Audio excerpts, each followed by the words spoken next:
Jazz and not the Bullets, the Washington Wizards tonight at the Viv. This did not go well in Washington. Beal and Westbrook, and I mean, this is a tough matchup for the Jazz. They're going to be without Mike Conley tonight. They're going to be without Jordan Clarkson tonight. Any chance Washington comes? No. Boy, I almost said that. Any chance the Wizards win this game? Wow. Any chance it happens?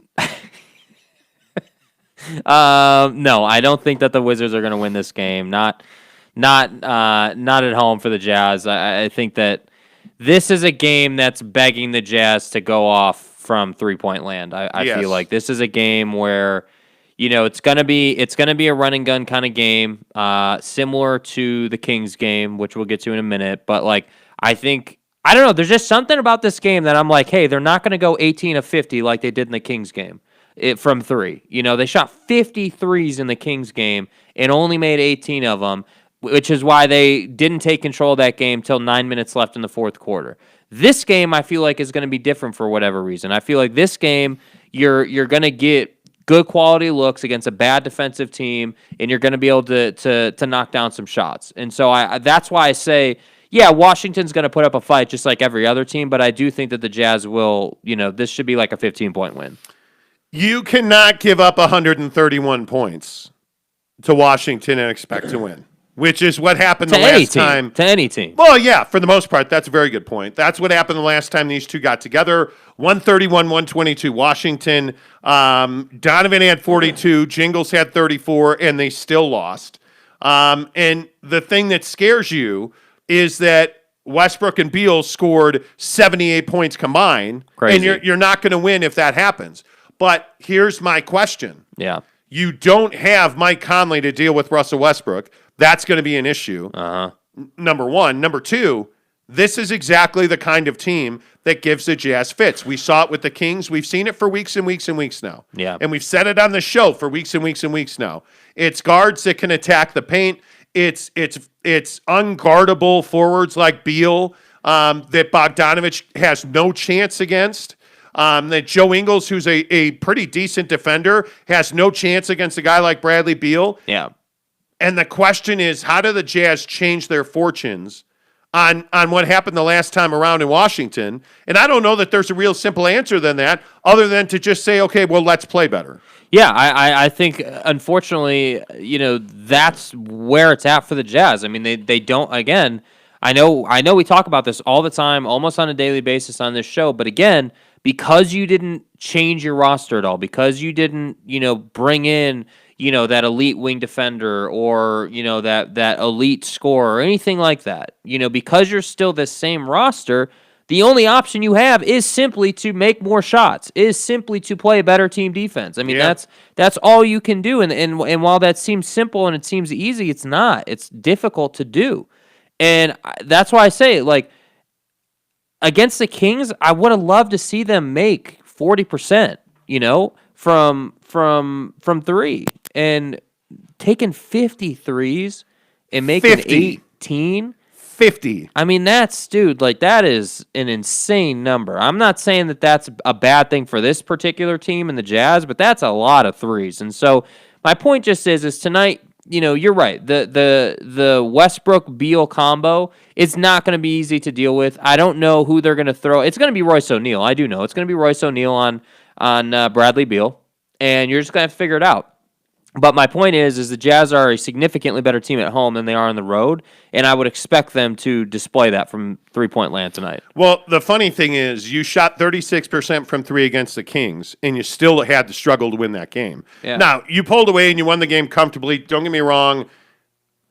But for a long time, the Kings believed they could win that game. And that's a very dangerous place to leave an NBA team. So when I look at what this game tonight's going to be like, the Jazz have to shoot 40+%. Yeah. You have to. Russell Westbrook loves coming to Salt Lake City and demoralizing the Jazz. He loves it. He's had several altercations with Jazz fans.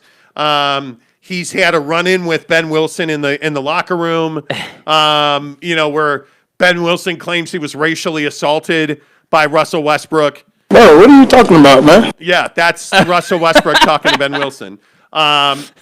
I mean, like, Russell Westbrook always has issues when it comes to Salt Lake City, which, by the way, is why I'm so upset with you that you didn't want to go to the game tonight.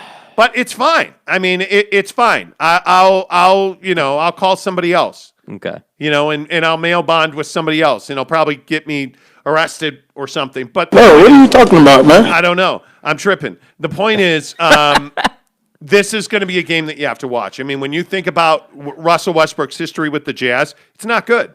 Yep. And last time around, he loves taking his frustration out on the Jazz.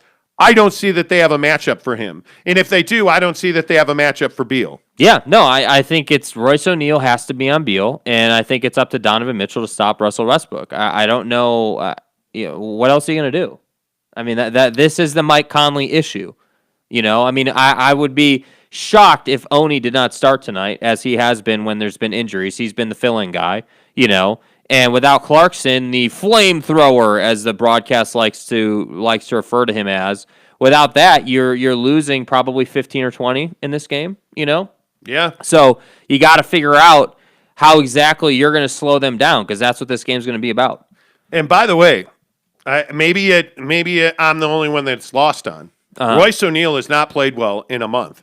Okay. I mean, he's shooting 4.8%, I think it is, and I can look it up. I want to say it's like 4.8% from three. Yeah, he has not scored in double digits back to March 27th. Jeez. I mean, Royce O'Neal is struggling, and there's not a lot of people talking about it, but you're starting to see that some of these guys that were critical factors for this Jazz team, have kind of gone dormant from three. Yeah. And, I only look at, and I hate to do it, I probably don't, but I only look at, I look at Bojan Bogdanovic. Yep. Bojan. Yeah. The drops. They're broken today. Anyway, the point is, listen, Linda. I look at Bogdanovic, and I say to myself, this is a problem, man. Like, you look at the Kings game. Royce O'Neal, 0 of 2 from 3, 5 points. Bogdanovic, 0 of 4 from 3, 8 points. What's wrong with you? They're not shooting well. I look at George Niang, 4 of 5 from 3, 12 points. Nice game. All of his points came from threes. And that's his role on the team. That's not bad for Royce O'Neal. I look at the Jingle Nader. Okay. I just made that up on the fly. 5 of 10 from 3, 20 points. They're very reliant on their role players. And I look at, again, it's Donovan and everybody else. I mean, Donovan Mitchell, 42 points against the Kings. The fourth quarter, I don't know that anybody else shot a ball. Yeah, towards the end, towards the stretch run to the end of the game, it was Donovan, and that was pretty much it. I mean, he went on a mission. 3 of 12 from 3. Yeah. I said 3 of 12. And that's why I'm saying, like, this whole conversation that inevitably we get to every single time we talk Jazz about their ability to be consistent as a squad and their ability to truly get back to shooting, 38, 39, 40% from three as a team is that is what is going to determine how far they go. And right now they're not getting it done. And so my question just simply is, and this is no easy answer, but how are they going to get back to that? Because to do that, you're going to need Bojan or Bogdanovic or whatever you want to call the guy to shoot better. It's Bojan. My bad. Sorry. Bogdanovic, please. Sorry. My bad. Anyway. Jake is SLC Supercars on Twitter. Please do not come at me, bro. Yeah. I don't know what the Jazz do here to get these guys going again, but they're going to have to figure it out. I really worry about this game tonight. And if Westbrook and Beal are healthy and they play, I think that the Jazz are going to have their hands full because, again, and I know that I'm a jerk and I'm biased and we don't watch games and all the other. What's wrong with you? Yeah, all the other rigmarole we hear about. Yep. There's one simple truth. Athletic guards and wings that attack the basket usually mean the Jazz are going to be in for a fight. Yeah. And it's going to take a superhuman performance from Donovan to win these games. And I look at where the Wizards have been lately. They got blown out by the Suns the other night, and it really was a pretty easy win for the Suns. But the Suns are a completely different defensive team. And I also look at the fact that Beal in that game did not play. So it'll be interesting to see. This is an important game. It is. Every game's an important game. It is. And I think that, again, these are the kind of games when remember last week when the Suns loss happened, and we talked about the fact that the Jazz really needed to bounce back. So they bounce back, they win the next game. You've now beaten the Kings. Now you need to beat Washington. And the reason again that this game matters is not because it's Washington. It's because the Suns are breathing down your neck and they're not giving you really much, wiggle room, So you have enough pad right now where you're not stressing, but it's not so much pad where you can afford to lose 5 in a row and still be good, And that's why I say these games are important. You got to win these ones. I think they will. I think it's just going to be really close. By the way. Yeah. Did anybody see what the Brooklyn Nets did the other night, losing to the Lakers? Uh-huh. That was unbelievable. Uh-huh. Now, of course, you know that Kyrie Irving got ejected in this game, and now he's going to miss tonight's game with family reasons. I'm getting burned out on Kyrie, dude. You're paid to play basketball. Why are you not playing? Kyrie Irving is a problem for them. Yeah. And I continue to say this. He was a problem in Cleveland. He was a malcontent, didn't want to be second. Okay, let's go to Boston. Malcontent, unhappy, leaves Boston, goes to Brooklyn. Now what is it? Yeah. Family issues, COVID, strip clubs, parties. Yep. I'm getting ejected because I won't shut up when the official tells me to. Yep. We lose because I got ejected. I don't know how you fix Kyrie Irving. Because right now, tonight, the Brooklyn Nets should have home court advantage in the Eastern Conference, and they don't. Yep. And it's because Kyrie Irving. Mm-hmm. So I don't know how you fix that. And James Harden, I just don't believe for a second he's hurt. I think this was a planned period of rest. Yep. Kevin Durant came back limping around the other night. That's a little troublesome. That's a little worrisome. Still gave you 20. All these guys playing together is well and good. Yeah. I just don't know that they have chemistry. I don't know that they can develop chemistry in Brooklyn. Yeah, I think that we were having a great Twitter discussion over the weekend about about these teams and who's the most lethal and who's the one that should be worried about the most. And I still maintain that while the Nets have not played together very much, just the thought of them all being on the floor together at one time and the amount of ways that they can beat you, that is a scary thought. And I think that the league is very fortunate that Kyrie likes to take a ton of nights off to go and have dinner with his family, or the fact that KD's been hurt a lot, or Harden's resting right now. And I think that once I would like to see, I would love to see Kevin Durant and James Harden on the floor without Kyrie, and then have Joe Harris in the corner. I think that is their best lineup. I think that is a championship caliber lineup. And I think they just got to get to that place. But I agree. I think Kyrie Irving is just more the same. Whether it's Boston, Cleveland, any of these places, it's more the same. I don't have a whole lot of. I don't know. I respect Kyrie Irving as a player. I mean, the guy's an absolute baller. I just don't have a whole lot of for Kyrie Irving. I don't like Kevin Durant because he's a racist, in my opinion, now that we know how he talks behind the scenes.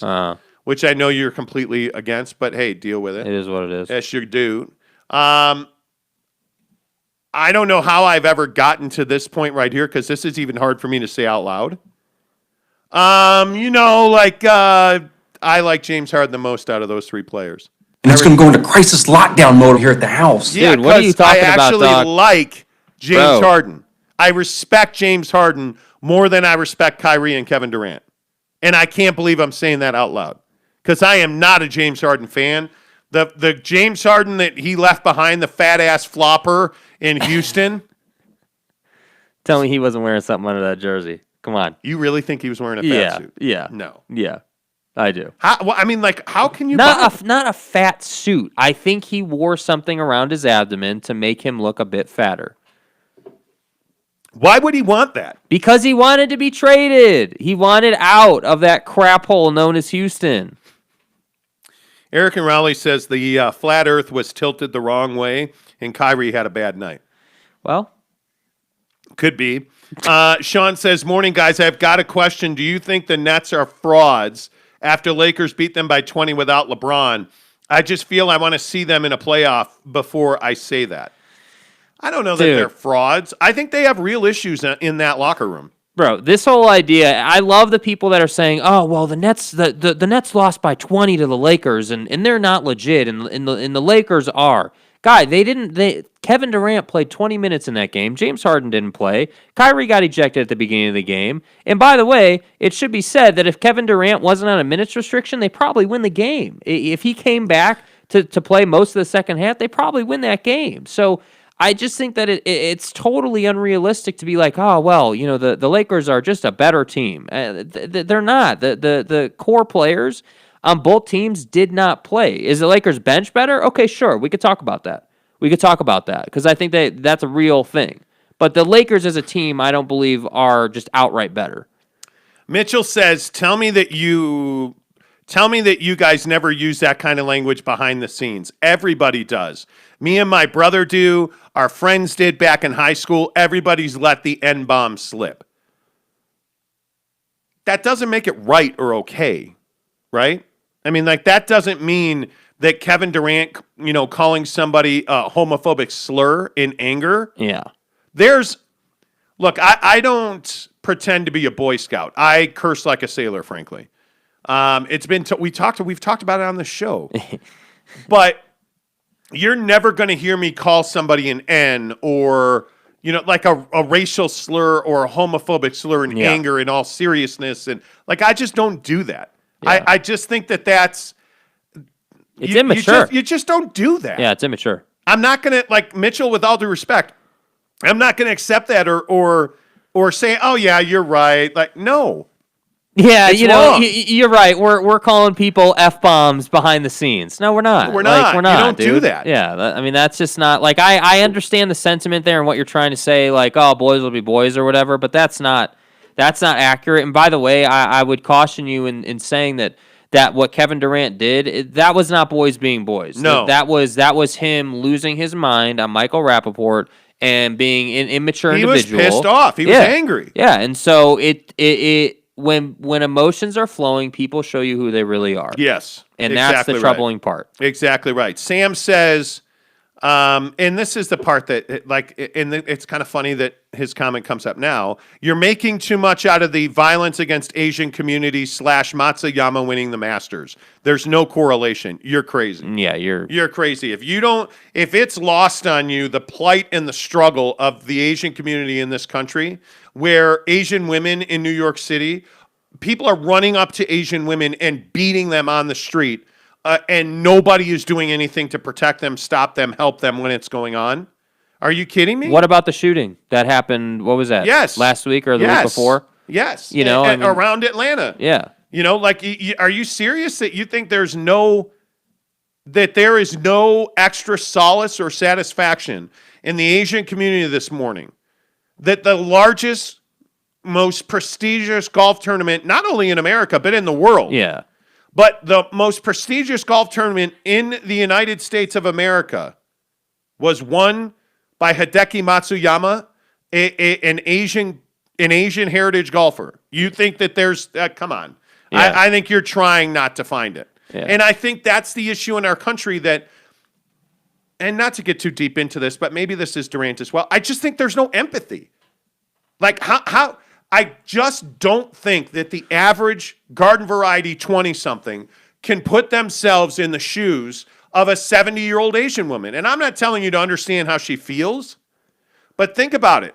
If you're a 70-year-old Asian woman walking down the street in New York City and a large black man walks up to you and punches you in the face, what are you going to do? You're done. Nothing. You're going to do, you know what you're going to do? You're going to fall down onto the concrete and hope that somebody steps in and saves your life when he starts kicking you. Can you not understand? Yeah, anyway. The point is, I think the Nets are a horribly flawed basketball team. Yeah. Not when they're on the court, they're lovely. Yeah. They are not the LA Clippers. Mm. But I look at I look at the chemistry in the locker room, and It's concerning. It's a thing. Yeah. Yeah, it's a thing. Barry says hello. Barry says I'm married to an Asian woman. Yeah. And we hear snickers and comments. We just moved into a quote unquote rich neighborhood in Florida, and already people are driving slowly by our house while we're gardening. It's embarrassing. Yeah. That's really happening. Yeah, dude. People. Man. Oh, that's an Asian person gardening their beautiful home, the lawn or like whatever his wife was doing. Oh, it's an Asian woman? Well, we better look twice. Well, like, what is that about? What does that even mean? Why would you have some preconceived notion that, like, that's why I say maybe this is just something that like flies under the radar, but like I think Asian hate is way bigger than people give it credit for. Yeah, absolutely. Brandon Whiteside, say good morning to you, Brandon, says Harden pushed himself out of Houston. He's the one that couldn't win the big one. Another bandwagon player in the NBA. Now, see, don't disagree with that. I absolutely agree with this. I think Brandon hits this on the head. Yeah. I think James Harden is chasing a ring. And but see, why do we vilify this? Because he was there. Right. And this is, by the way, Jazz fans, this is something you should pay attention to. In Houston, James Harden and the Rockets were very dependent on threes. And then they pulled that 0 for 27 that he had. And Chris Paul twitched and left his groin on the floor. Yep. And all of a sudden, James Harden got fat and went to Brooklyn, where he miraculously got on Weight Watchers and lost a bunch of weight. Right? Like, James Harden, the reason that I have trouble with guys like James Harden is because they've been right there. And James Harden's the reason they didn't win a championship in Houston. My favorite food is chicken tendies and fries. Okay, I'm not disagreeing with you, James. I'm not. And I say, hey, Wingstop is amazing. But my point is, James Harden's the reason they didn't win a championship. Right? And if you look at who else is ring chased? Kevin Durant. I look at Kevin Durant. LeBron. Kevin Durant. Well, Don't. No. LeBron ring chase 100%, dude. But LeBron was the original.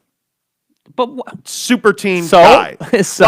And if we want to go back a little further, didn't Karl Malone and Gary Payton go ring chasing in LA? I mean, it's been going on for a long time. Right, but I look at the modern era of the NBA because that's all you millennials know. And I think I look at what Kevin Durant did, and I view it very differently than what LeBron James did. LeBron went to Miami and formed a super team. That was the first time that had happened, right? LeBron's not ring chasing in Miami, in my opinion.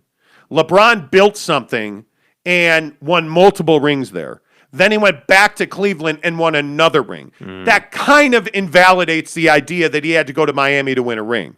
Does he win a ring in Cleveland if he never goes to Miami? I don't know. We won't know that answer ever because it didn't happen. But LeBron James is the reason the Heat won championships. Now, Ray Allen's the reason they won a championship as well with that insane shot. But there's no doubt he's the reason they won a championship in Miami. But then are we going to say that Kyrie Irving's the reason LeBron won the ring in Cleveland? Very possibly. But without LeBron, Kyrie ain't winning nothing. I agree. Nothing. LeBron James is the reason they won a championship. I get it. But I think that it's...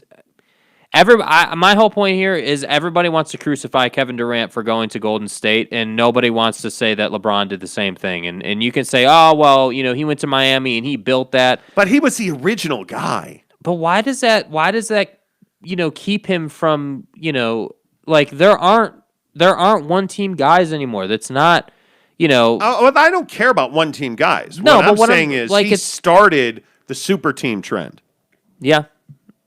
Right? And that precludes him from criticism for going to a super team to win? No, if you hate super teams, absolutely not. What does that have to do with it? I just think Kevin Durant was one guy who went and joined a team that was already a world's champion, that was already an NBA champion. LeBron James went to a franchise that was floundering.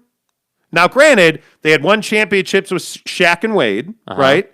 But LeBron went to Miami and brought Chris Bosh and kept Dwayne Wade there, and they built a super team that had never been done before. So then if we're going to say that, and I'm just giving you this perspective because I think it's only fair, if we're going to say that LeBron went to Miami to a floundering organization who hadn't won in a little while, right? How are we going to criticize James Harden for going to the Nets, also an organization that had been floundering and not been very good, who had recently picked up good players? Yeah.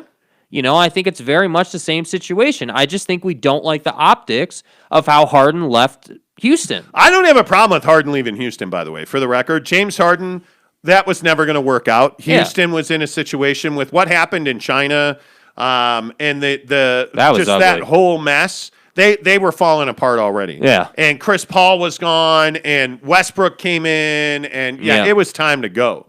I don't have any problem with that. James Harden has actually gone to Brooklyn and remade himself. Make sure you give us a subscribe and a thumbs up. If you're watching the show right now on YouTube, please give us a thumbs up on this video. Brandon Whiteside says we need to vilify everyone jumping teams to get a championship instead of grinding and building it on their own. Anthony Davis was a nobody on the Pelicans. Oh, please. Stop. Anthony Davis was Anthony superstar. Anthony Davis is the only player to ever play for Team USA before playing an NBA game. So don't sit here and say that he was a nobody on the Pelicans when he was damn near the best big as a 19-year-old. Like, the guy is a revolutionary player. Okay, wait, hang on. Time out. We have to give a disclaimer. Anytime anybody says anything bad about Kevin Durant, kind of tweaks Jake's, It doesn't, but that's just a ridiculous inner soul. take, dude. And so he tends to get a little salty. No, it's a ridiculous take to say that Anthony Davis was a nobody. No crispy here. Dude, it's a ridiculous take. He turned up a little bit. So dude. Whatever. I'll apologize. People can get offended. You can apologize. All I'm telling you is you should be more offended about that take than what I'm saying right now. That's crazy. Let's see. I don't know. Leandry Unreal. Okay, I like your icon, by the way. Says, never been done before. What about the Garnett and Ray Allen went to Boston to join Paul Pierce? But no, yeah. Okay. Is that, hey, let's all play together and win a championship? What's the difference between that and going to a super team? It is the same setup. Hey, let's get everybody together and let's go ring chase. I mean, it's the same setup. Now, the thing is, the difference is when they did it, the super team, terminology wasn't a thing. It was the big three was the terminology at that era in the league. And so it wasn't, those guys don't get criticized. Paul Pierce is too busy having a birthday party with strippers now for anybody to give a damn that he built a super team, So, it just isn't, yes, I get the logic. Yes, I actually even agree with it. But I think that they're not going to get criticized for that. Well, and I would also remind you that was a trade. Mm-hmm. That was not like free agency. Yeah. LeBron James had one of the worst television things ever, and he admits it was a huge mistake. The Decision. On ESPN. He admits that was a mistake. Yeah. But Kevin Garnett was, I want to say he was trade. It was a huge trade. Wasn't Theo Ratliff in that trade? There was a huge trade. I understand they went to Boston, whatever. LeBron James, Chris Bosh, and Dwayne Wade got together and made a decision. Mm-hmm. See, the decision. To play together and try to win championships, which they did. They should have won more, frankly. I don't think they won as much as anybody would have thought. But I could be wrong about that. Oh, and Rondo, prime Rondo. Well, yeah, Rondo's interesting. Mm-hmm. Yeah, Rondo was a pretty good player. They had a super team, there's no doubt. Rondo was the a Celtics pretty good player. Yeah, yeah, I mean. The only difference, and I don't think you're wrong, by the way, because obviously you put a group of guys like that together, except the teams put them together. The players put LeBron and Miami together. And then the fact that Kobe still beat them is just insanity. Unreal, dude. But I also look at, by the way, I also look at the fact that now the game's completely changed in that players decide where they're going to play. Yeah. James Harden wanted to go to Brooklyn. You look at Blake Griffin. You look at everybody that's gone to Brooklyn.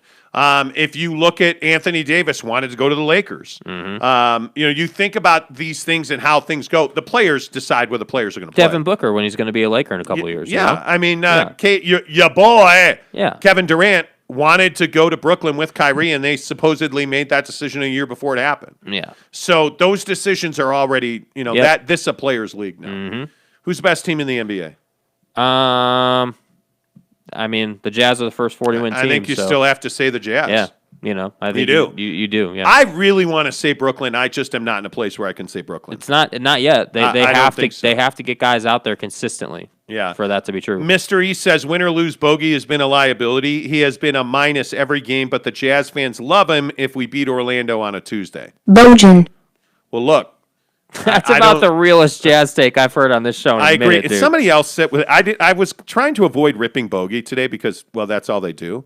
Fat Jesus says, Jake and Kevin Durant sitting in a tree, Kissing. First comes love, then comes marriage. Jake? I hit dingers. I hit dingers. I hit dingers. I hit Okay. dingers. Not sure what that means. Much like our guy, Mr. E, James says, Jazz fans won't ever turn on Bojan Bogdanovic. He actually spelled it correctly. I'm Bojan Bogdanovic. I'm tired of watching him flounder. Great point that he has been a liability, as has Royce O'Neal. Royce O'Neal's the bigger one that's getting a free pass right now. I mean, Royce O'Neal has had a terrible April. But at least he plays defense. That's the saving grace. Yeah, I don't disagree with that. He's not getting paid to give you 20 a night. He's getting paid to stop Bradley Beal. Yeah, I don't disagree with that. And I think that I just think that Bogdanovic needs to, get it going or get out. It's that simple with this guy. Yeah, get in or get out. You need to start earning your way, or you need to get out of the way. And I think that, again, I know I keep saying this point over and over again. The only reason he's still in the starting lineup is because they don't have anybody else, and they don't want to put Jingles in the starting lineup. But everybody says the Jazz have the best bench in the West, and it's which is not true. They play 8, maybe 9 guys. That's it. Yeah. And George Niang, God bless him, he does one thing. He stands in the corner and he shoots threes. And he does it well. And he picks up fouls. Yeah. That's his job. And he does it well. You can't tell me that is that's not, there's value in that. I just don't know how much value there is in a 7th game of a series. Yeah. Like in a tight series. My question is, if you look at the Jazz, who are the guys that come off that bench and legitimately contribute? It's Derek Favors, it's Joe Ingles, and it's Jordan Clarkson. Yep. And only in small, measured Band-Aid guy. spurts. Yep. 5 to 7 minutes at a time. That's it. I don't think they have this incredible depth that everybody talks about. It's just me. I still think they're the best team in the NBA. Yeah. I mean, I think that win against the Blazers was a real, feather in their character cap. Mm-hmm. But I look at the Lakers, I'm telling you right now, and the news on Anthony Davis is he'll be reevaluated in a week and could return in 2 to 3 weeks. Yeah. What happened to being imminently returning? Yeah. LeBron's 2 to 3 weeks away just from getting evaluated. Look, I think that the Lakers are. We need to stop talking about the Lakers as a serious threat to the Jazz until they show that they're healthy. I mean, that's just like as much as we talk about Brooklyn not being healthy, like we need to say that about the Lakers. And I think that the biggest threats to the Jazz right now are the Clippers and the Suns and the Nuggets. Obviously, the Nuggets, who got their ass handed to them by the Celtics, oddly enough. But overall, yeah, I think the Suns, the Clippers, and the Nuggets are the 3 main teams that you got to watch for coming down the stretch here to finish the season. Those are if the Jazz have like a 5 to 7 game losing streak, let's say, like they just fall into some sort of slump, those are the teams that are going to eat them alive. So we'll see. Yeah, and Eric is saying Woj says Anthony Davis is back this week. He didn't say that. Yeah, I don't. He didn't say that. Last week there was some reporting that AD might come back, but then it got updated to say he was going to be reevaluated. To like 10 to 14 days. Yeah. I mean, the Lakers are in a position where, and Eric is a huge Laker fan, I get that. He's going on saying we just beat Brooklyn, who's the best team in the NBA, and you give them no credit. Who did they beat? But look at Brooklyn. Kevin Durant was on a 30-minute minutes restriction, missed a good quarter, most of the third quarter, right? Kyrie Irving had gotten ejected. James Harden didn't play. If you had Kyrie and KD, maybe the Nets win that game. But they didn't win that game because Kyrie Irving got ejected. So you may well be the best team in the NBA. I think it's hard to argue against that. The problem is the guys who make you the best team in the NBA are never on the flipping floor. Yep. You get a guy in Kyrie Irving who got upset, speaking of N-bombs, casual N-bombs. Yeah. Dennis Schroeder and Kyrie Irving, if you didn't see this, got ejected because Schroeder fouled Kyrie. And Kyrie got upset. And so Dennis Schroeder casually dropped an N-bomb on Kyrie. He said, chill out, N. Yeah. And Kyrie Irving lost his mind. He said, don't call me N. You don't know me like that. Yeah. And then they jawed back and forth, immediately got a T. And you can hear the official on the court mic saying, that's enough. This is over. Stop. And Kyrie Irving's walking to the corner. And I can't remember now what he said, but he lobbed an F-bomb back at Dennis Schroeder. And so they ejected him. Yeah. And it's like, guy, can you not understand that you're a vital player to this team? Not only did you just now get ejected and miss that game, now you're going to take family reasons to take off Monday night, tonight.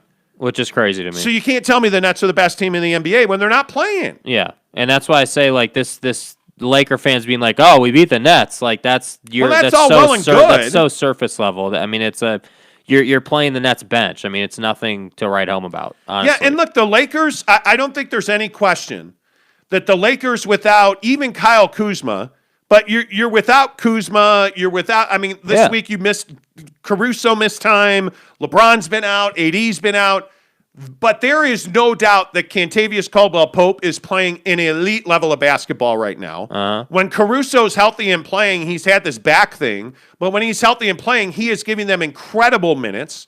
I think you saw Andre Drummond, you know why Andre Drummond's a Laker. To give them a double-double in like 18 minutes the other night was an incredible performance. Yeah. So yes, the Lakers are a good team. They're not a championship contender right now. They're not. And I'm a Laker fan. I will freely say, Jake and I were joking the other day. There's two teams I say we about right now. It's the Chelsea Football Club and the LA Lakers. Yeah. Right? So I'm open about that. This is not a championship caliber team. And I'm telling you, even when AD and LeBron come back and everybody's got this idea that, oh, they're going to be rested. And that's great. They're going to be rested, but they're going to have played. And I think Anthony Davis will be out 6 weeks, 8 weeks at that point. Yeah. LeBron's out a month at least. Yeah. Like the playoffs start in like 5 weeks, I think. Yeah. There's not a lot of time left. It's late. I mean, you're not the chance. I would put the Lakers' chances of winning a championship at might be 10%. Yeah, I mean they have to. I'd love to see them be able to play 2 weeks together before the playoffs are here. I mean they really need that time. Yeah, I just Anyway. Yeah, I'm not even ripping the Jazz. No, I don't think you're ripping the Jazz. I think that the Jazz are the Jazz's existence is very easy. It's very straightforward. It's very much a hey. I would agree with that. Listen, we know what we need to do. We need to win a lot of these games coming down the stretch, and then once the playoff starts, that's when our season really begins. Because now we have to prove that we're more than just a regular season team, which I think they have a lot of proving to do this year. They've talked a lot of smack. They're constantly bitching at the officials, and they're that team. And so when you get to the postseason, I want to see this team come through. I want to see them prove it. Show me that you're the best team in the West in the postseason. Tyler says your beloved Nuggets got embarrassed yesterday. Are you off that bandwagon? I'm not off that bandwagon. They lost a game. Like, yeah, I just said that they got their ass kicked by the Celtics. They had a bad night. So, again, who was that? Because I would love to see this person comment when the Jazz lose to the Nuggets in the postseason. Well, I look at the game last night, and Jason Tatum and Jaylen Brown went off. Yep. And that's what that team needs. And they got double digits from all 5 of their starters, right? But you still had, and the guy that nobody's talking about on the Nuggets right now is MPJ. Mm-hmm. Michael Porter Jr. is balling. Yeah. Balling. They lose. He goes 22-11. Joker goes 17-10, and they still lose. See, that's why they lost right there. 17 points out of Jokic is not nearly good enough. Yeah, and Jamal Murray is his absence. I think that's going to become a problem. Yeah. And it'll be interesting to me. I haven't seen an update lately on when he'll return, but they've got to figure out a way to get him back and this team firing again. Because they're still playing well.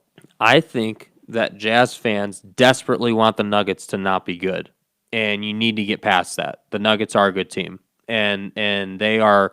They're a very good team. I would tell you that they are your single biggest threat. I think they're better than the Suns. I think they're just as good as the Clippers. And I think that because of their specific personnel on their roster, they have many ways to beat you. No, he's still battling that knee. It is still the same thing, that knee. Boy, that's a little scary. Yeah. Here you are in April, and Jamal Murray's got a knee issue. Sean says it's going to take time for them to get back to competition level. Yeah, I think you mean LeBron and AD. Yeah. Correct. Leon says, I think Utah is one piece from being a real contender. Let's be real. If Brooklyn or LA is healthy, Utah is toast. They need a tall, athletic defender that's all they need. Yeah, they need Bogdanovich to be a defender. Oh, that's a great point. I don't know. I mean, you could have gone and signed Aaron Gordon. Just saying, It's an interesting point. 6'8", guy can defend. Instead, Denver went and traded for him. Yeah. That's an interesting point. I mean, they need an athletic wing that can defend. They need it. And I don't mean to keep going back to this. Why did you not make a move at the deadline? Why We're did gonna you keep not talking make about a it. move at the deadline? We're going to keep talking about it because every single night there are moments in every game where you're like, damn, they really need this. Yeah.